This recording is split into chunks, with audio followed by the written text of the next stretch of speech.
Here is what nobody in the mainstream media is telling you.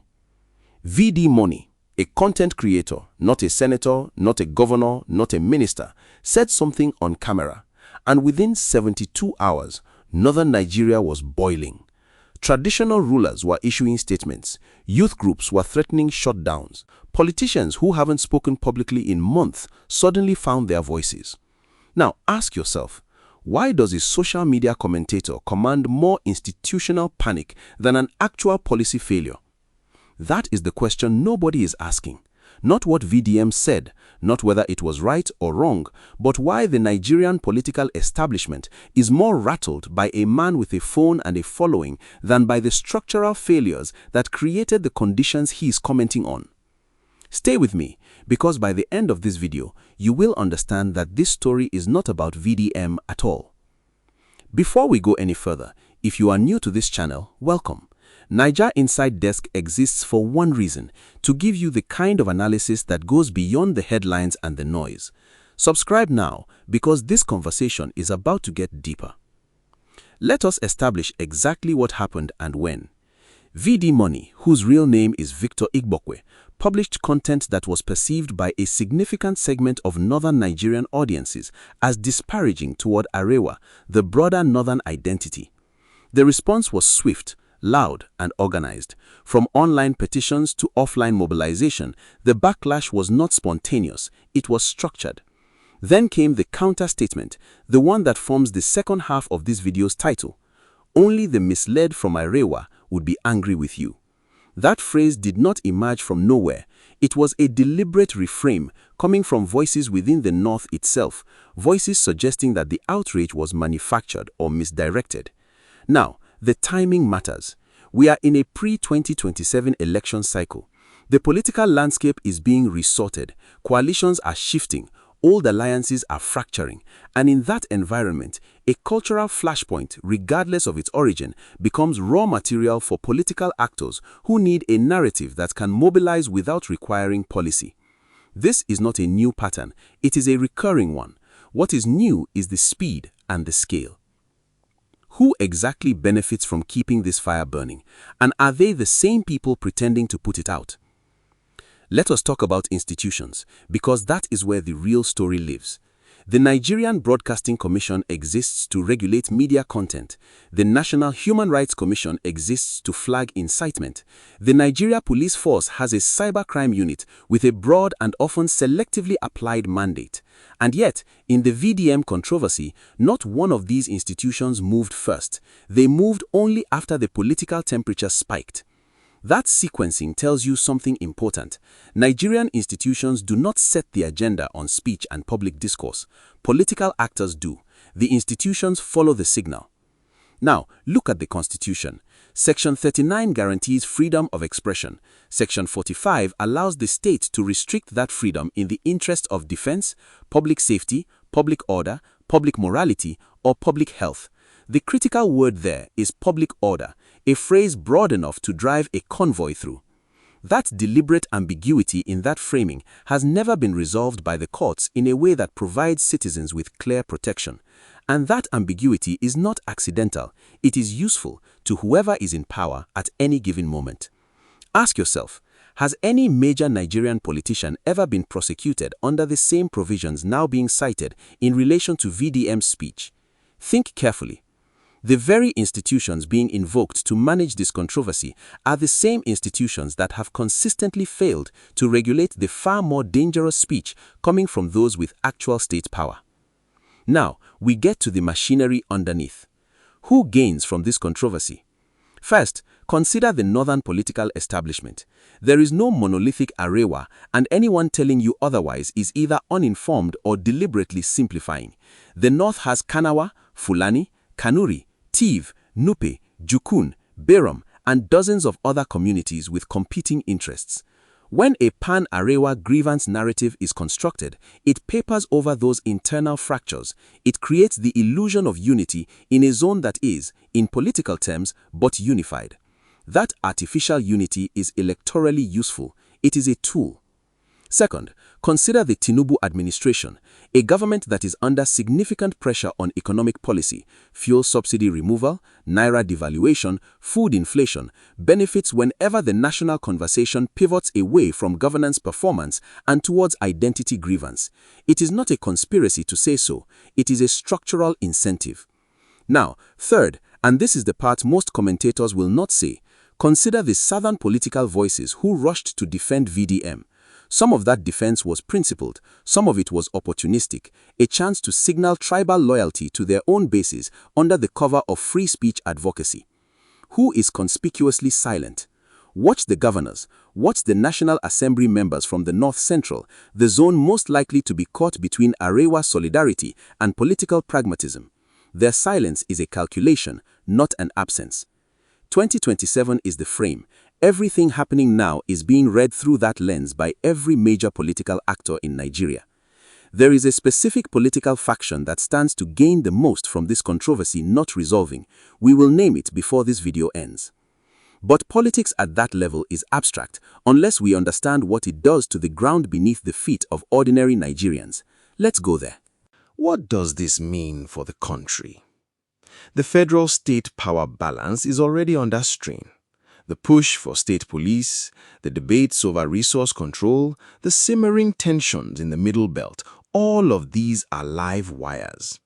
A controversy like the VDM episode does not exist in isolation from those wires. It touches them. On the economy, investor perception of Nigeria is sensitive to signals of instability. When international media picks up footage of youth protests in Kano or Lagos, regardless of the original cause, it registers as political risk. That risk premium is priced into how foreign capital treats Nigerian assets. The ordinary Nigerian does not see that transmission mechanism directly. They see it in the exchange rate. On security, the greatest risk of identity-charged controversies in Nigeria is not the controversy itself.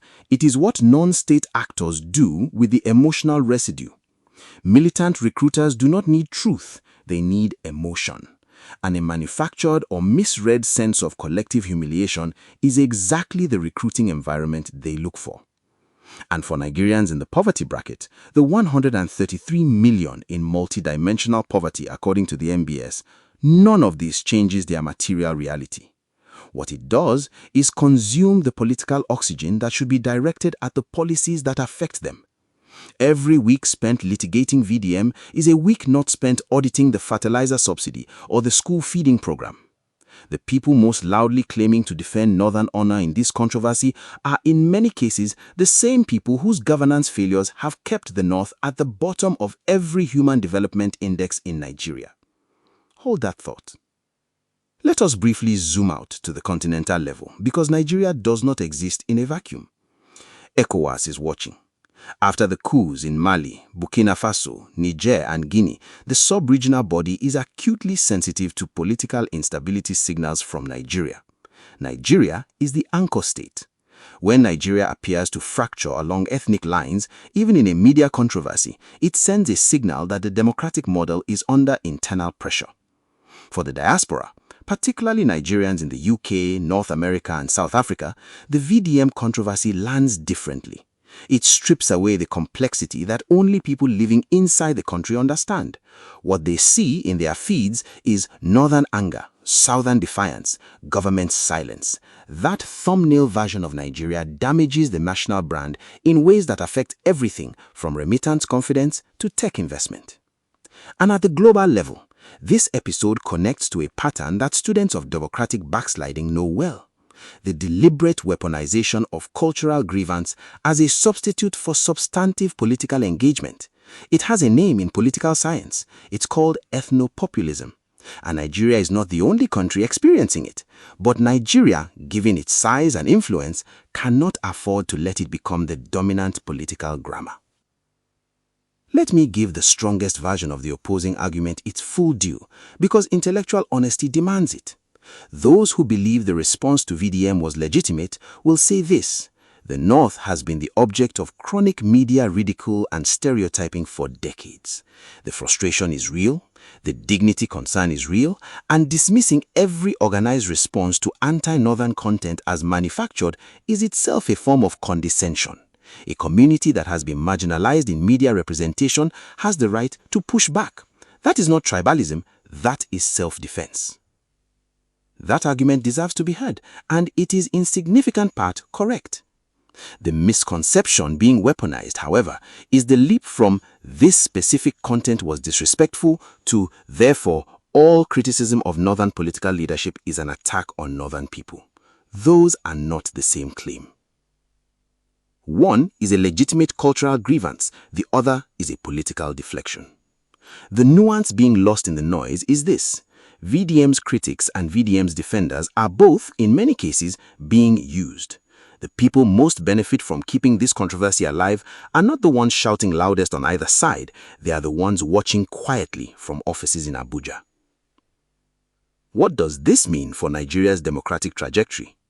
It means that until the country develops a political culture capable of separating cultural dignity from political loyalty, every controversy like this will be harvested by the very class of people that both sides of the argument claim to oppose.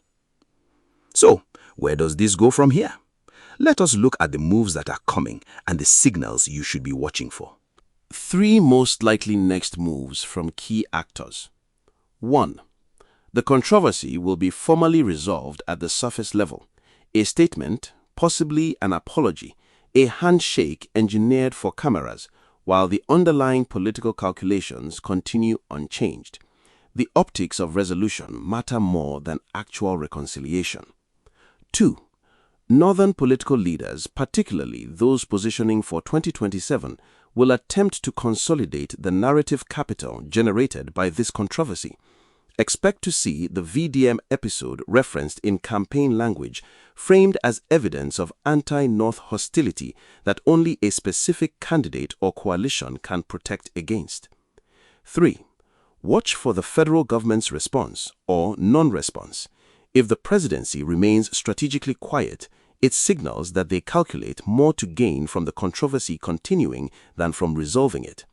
If they intervene and how they intervene will tell you a great deal about their 2027 coalition strategy.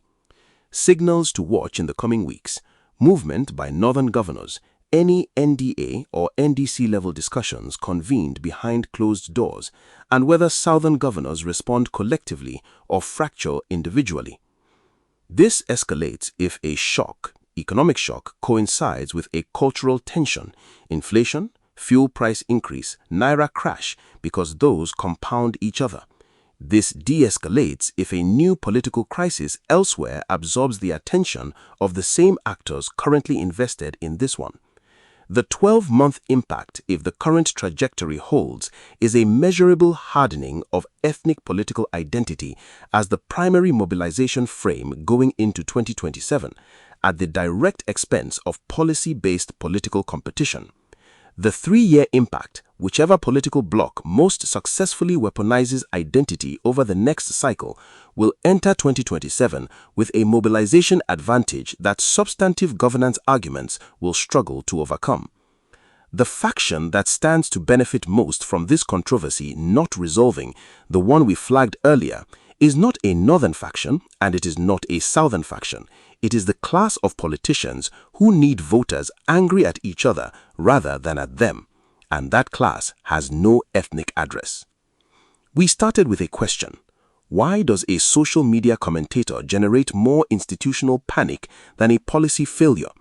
Here is the honest answer. Because a policy failure requires accountability, and accountability has a cost.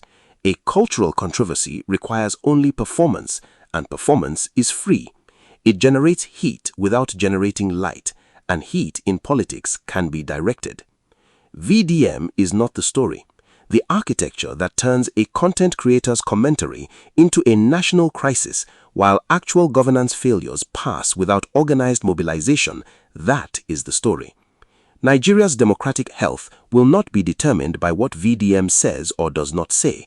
It will be determined by whether Nigerian citizens across every zone and every ethnicity develop the political sophistication to see whose interests are actually being served when they are being asked to be angry. One thread I am leaving unresolved deliberately. Who gave the coordination signal? Because the speed and structure of the response to VDM was not organic. That question is worth watching. We will return to it. If this analysis gave you clarity, not agreement, clarity, share it with one person who needs to understand what is actually happening. Like, subscribe, and I will see you in the next one.